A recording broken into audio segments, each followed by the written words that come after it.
Fue el rey Alfonso VI de León con sus ejércitos quien conquista las ciudades de la Extremadura castellana, Ávila y Segovia, y llega hasta Madrid. Para entonces, el Cid había sufrido el destierro, pero no por aquel famoso juramento de Santa Gadea, que jamás se produjo, sino por haber intervenido en una algara contra los moros de Toledo, con los que el rey había obtenido un acuerdo para rendir la ciudad.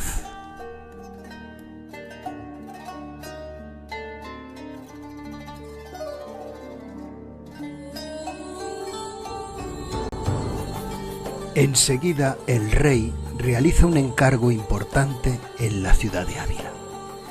Confía a su yerno Raimundo de Borgoña, casado con su hija Doña Urraca, dos cosas capitales y necesarias: la repoblación de la ciudad de Ávila y la reconstrucción de sus defensas, pues los almorávides habían destruido las murallas prácticamente hasta sus cimientos antes de abandonar la ciudad.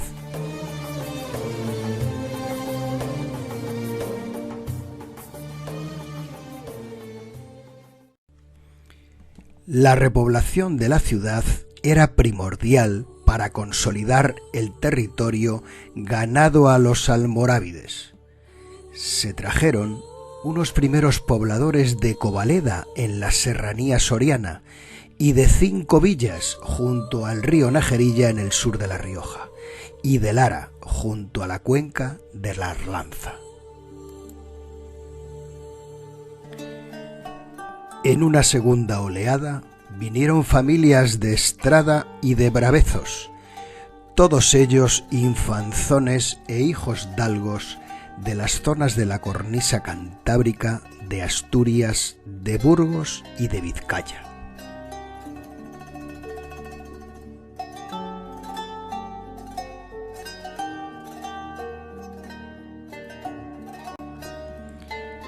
Todos ellos, según se contaba, llegaron en más de 600 carros con todas sus pertenencias. Simén Blázquez de Asturias y Álvaro Álvarez de Burgos se hicieron cargo del gobierno de la ciudad y organizaron las primeras milicias concejiles. También llegaron Sancho de Estrada de Asturias y Sancho Sánchez de Zurraquines desde Vizcaya. Con la instalación de todos estos caballeros se completó una nómina de caballeros pioneros a los que coloquialmente dio en llamarse los 7, todos ellos de alcurnia que reforzaba la imagen de nobleza de la ciudad de Ávila.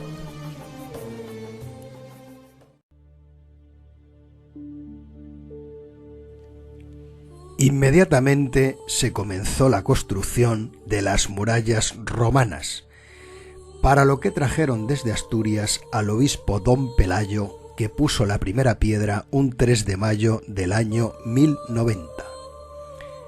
Raimundo de Borgoña utilizó a dos afamados arquitectos, Casandro Colonio y Florín de Pituenga, y la mano de obra de más de 2000 cautivos que trabajaron inicialmente en un periodo de 9 años, desde el año 1090 a 1099.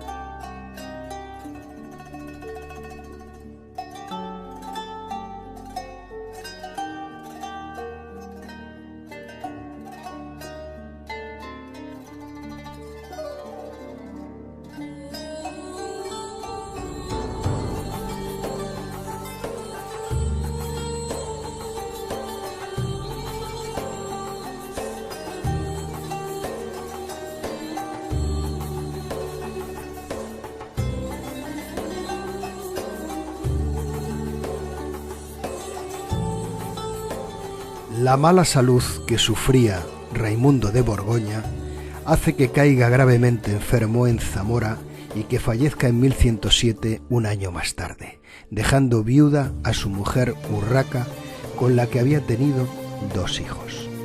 Como conde de Galicia, su cadáver fue enterrado en la cripta de los Reyes de la Catedral de Santiago de Compostela.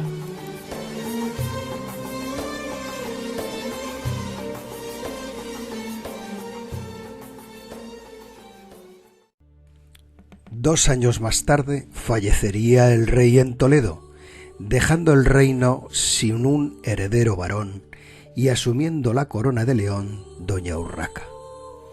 Como era de esperar, surgieron varios candidatos entre la nobleza castellano-leonesa para casarse con la heredera del trono.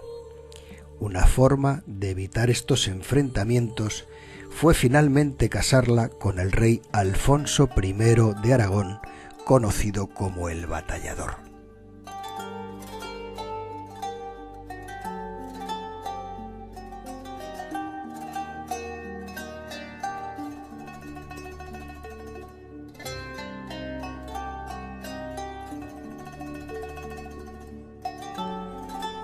En la zona norte de Ávila, entre las provincias de Valladolid, Segovia y Salamanca, se van estableciendo, alejados de la capital, todos los colectivos muladíes y mozárabes.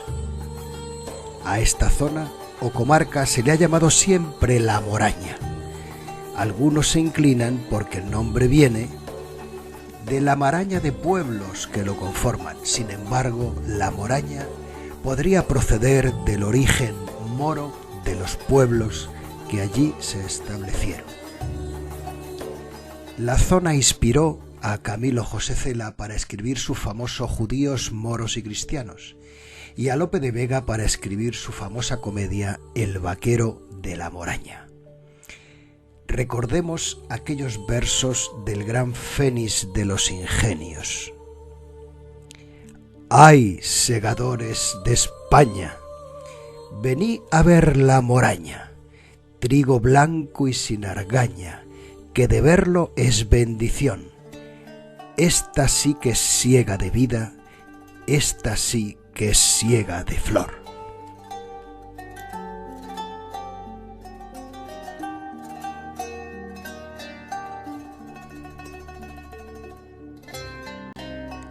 Gracias a la repoblación iniciada por el conde de Galicia, Raimundo de Borgoña, llegaron gentes de Galicia, como lo demuestran los nombres de algunos pueblos del Alfoz.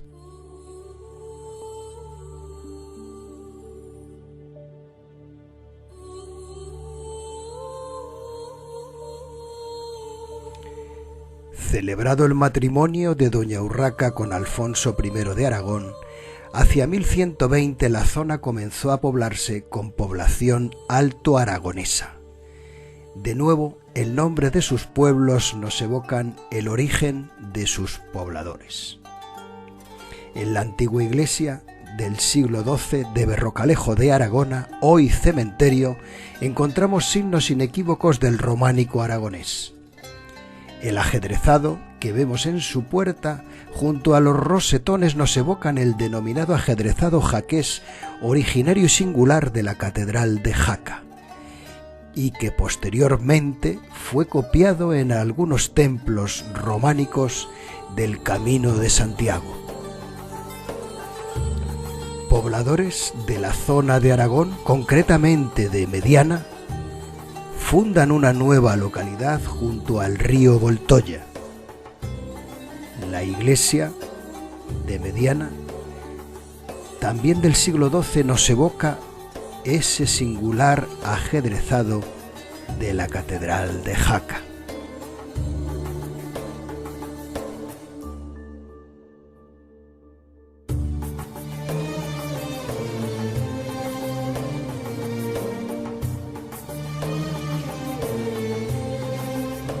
Bernuy, otro pueblo del Alto Reino de Aragón, hoy incorporado a la provincia de Lleida, tiene su correspondencia en Ávila. En este caso comprobamos cómo una atalaya de vigilancia de los moros se ha utilizado como campanario para la iglesia. elementos románicos y mozárabes se entremezclan en esta iglesia que fue reconstruida hacia el siglo XVI.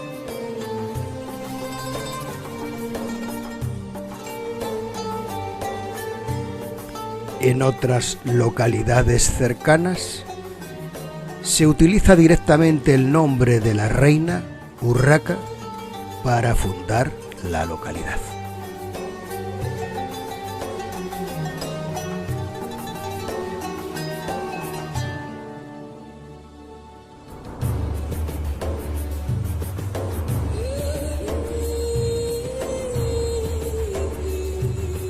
Como era habitual, el matrimonio entre Urraca y Alfonso I de Aragón fue un matrimonio de conveniencia. Ellos nunca se llevaron bien y ninguno cedió el poder al otro en su territorio y continuaron reinando en sus reinos respectivos. Ella, una mujer de recio carácter, ya tenía un hijo de su matrimonio previo con Raimundo de Borgoña. Su nombre era Alfonso y en principio debería heredar el reino de su madre. Pero Alfonso el Batallador quería León y Castilla, y ese niño del anterior matrimonio representaba un obstáculo para hacerse con ambos reinos. De esta forma, hostigó a su esposa y ésta huyó con el niño ayudada por algunos nobles afines.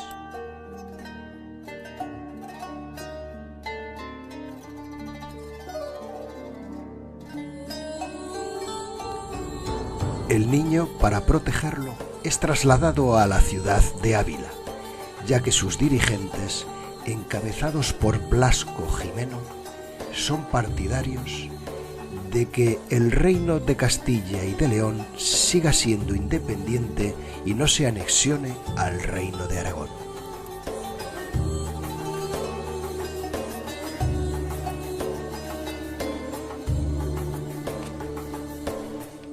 El padrastro aragonés llega a Ávila con fines poco paternales.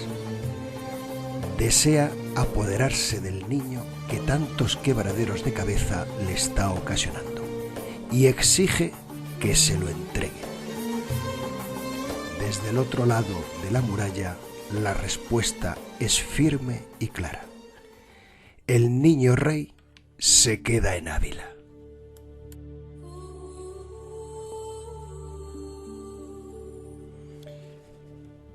El rey insiste y pide que le muestren el niño, pues quiere saber si está vivo. Los habitantes de la ciudad dicen que solo se lo enseñarán desde lo alto de las almenas de la muralla.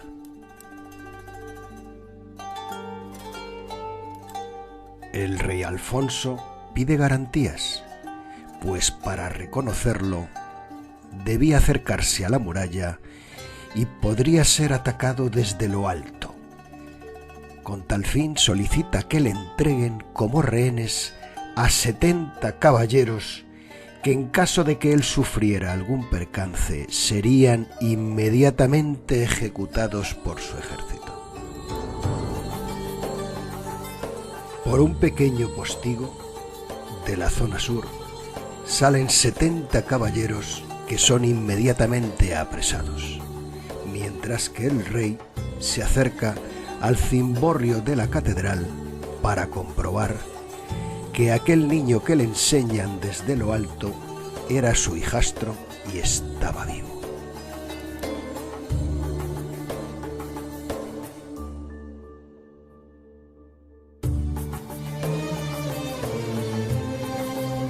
El asalto a la ciudad es imposible. Las inexpugnables murallas lo impiden y finalmente decide, enrabietado, retirarse de Ávila. Pero en un acto de gran crueldad hace sumergir en grandes ollas de aceite hirviendo a los 70 caballeros apresados. Aquel lugar pasó a denominarse y aún sigue nombrándose Las Hervencias, al norte de la ciudad.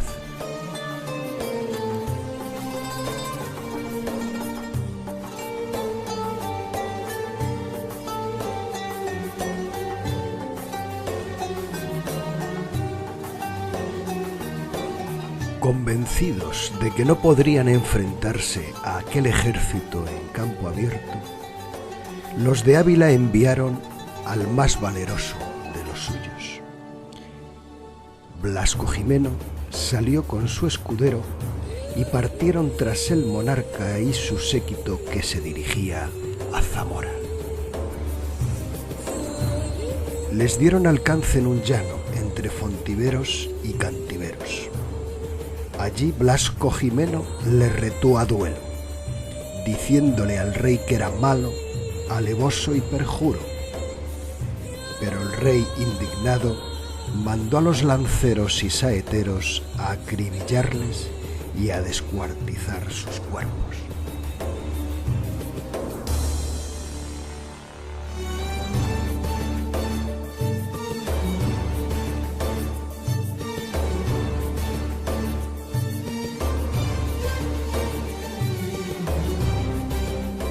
Aquel portillo sur de la muralla se llamaría desde entonces Puerta de la Malaventura. Por esta misma puerta salieron expulsados los judíos en 1492.